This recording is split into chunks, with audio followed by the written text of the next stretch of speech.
আসসালামু আলাইকুম এভরিওয়ান, আশা করি আল্লাহর রহমতে ভালো আছেন। আমরা আসলে ভালো নেই, তারপরও আলহামদুলিল্লাহ বলতে হয়। দীর্ঘ অনেক দিন পরে আশা করে ফার্মে মুরগি নিয়েছিলাম, দেখেন আমাদের কি অবস্থা।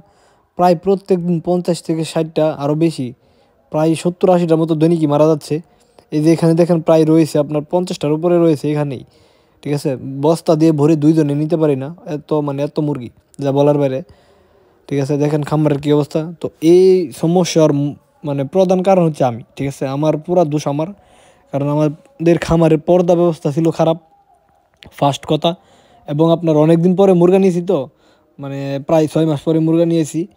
তো ভাবছিলাম ওই রকমভাবে আর কি কেয়ার করি নাই, এবং অন্যদিকে আমি ব্যস্ত থাকার কারণে খামারে সময় তেমন দিতে পারি নাই। এবং পর্দা ব্যবস্থা ছিল খুবই খারাপ, যা আমি খেয়াল করি নাই। মুরগির সমস্যা হওয়ার পরে খেয়াল করতে পারছি। তো আমি সবাইকে একটা রিকোয়েস্ট করব, এই শীতের মধ্যে যারা, এই যে দেখেন কী অবস্থা, ওই যে কিছুক্ষণ আগে মাত্র 50 থেকে 50টার উপরে মাটির চাপা দিয়ে আইছি, এখান থেকে আরও আইসা বার করছি অনেকগুলা। সো আমি আপনাদেরকে একটা কথাই রিকোয়েস্ট করব, যারা বর্তমানে খামারে মুরগি আছে, তারা যেন অবশ্যই খুব যত্ন সহকারে মুরগাকে আগে খামারকে আগে ফার্স্ট প্রায়োরিটি দিবেন। এই শীতের মধ্যে অন্য কোনো দিকে মনোযোগ দেওয়া যাবে না।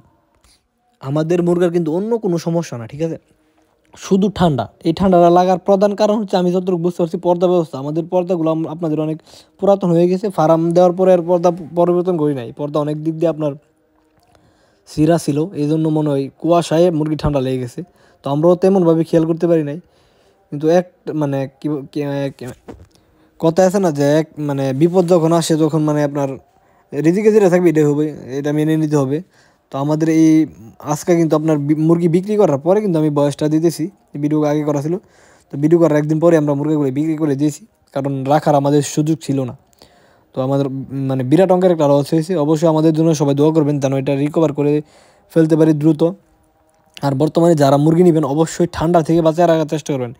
বছর কিন্তু অন্য অন্য বছর থেকে শীত অনেক বেশি, ঠিক আছে। রাত্রে প্রচুর শীত করে, দিনের বেলা হালকা রোদ উঠলেও রাত্রে প্রচুর শীত। তো যারা বর্তমানে খামারে মুরগা আছে, অবশ্যই মুরগার দিকে ভালো খেয়াল রাখবেন। আমাদের মুরগির কিন্তু অন্য কোনো সমস্যা নেই, বাইরের জনিত কোনো সমস্যাই নাই, শুধু আপনার ঠান্ডা, ঠিক আছে, অন্য কোনো সমস্যা নাই। আর একটা কথা, এই এই শীতের সময় যারা বাচ্চা নেবেন, অবশ্যই চেষ্টা করবেন ভালো মানের বাচ্চা নেওয়ার জন্য। এক হেডের লোমেন না, আপনার চেষ্টা করবেন হচ্ছে আপনার রস বাচ্চা নেওয়ার জন্য, ঠিক আছে।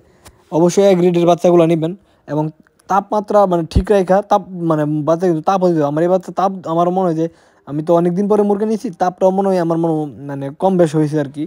এই জন্য, নাহলে এত সমস্যা হওয়ার কথা না। তো অবশ্যই যারা বর্তমান সময়ে মুরগি আছে খামারে, অবশ্যই খুব যত্ন করে সহকারে পালবেন। কারণ আমার মতো যেন আমি চাই না আমার আর কোনো খামারি বাইরে এরকম হোক। আমার মনে হয় না এবার যে বড় ধরনের একটা ধাক্কা খাইছি, এই ধাক্কাটা খুব দ্রুত রিকভারি করা সম্ভব। কারণ একটা ধাক্কা খামারে, আপনারা যারা খামারি আছেন জানেন, একটা ধাক্কা, বড় ধরনের ধাক্কা খেলে প্রায় একটা বছর চলে যায় এই ধাক্কাটা সামলাইতে সামলাইতে। তো অবশ্যই আমাদের জন্য দোয়া করবেন, সমস্যা নাই। আর রিজিকে যেটা আছে এটাই হবে, মেনে নিতে হবে। এই দেখেন খুবই খারাপ অবস্থা, যা বলা বাসায় প্রকাশ করার মতো না আর কি। সো যারা কন্টিনিউ করছেন ভিডিওটা, অবশ্যই আমাদের চ্যানেলটা সাবস্ক্রাইব করে রাখবেন। পরবর্তীতে আপডেট আপনাদেরকে অবশ্যই জানাবো। সো ধন্যবাদ সবাইকে, সবাই আমাদের জন্য দোয়া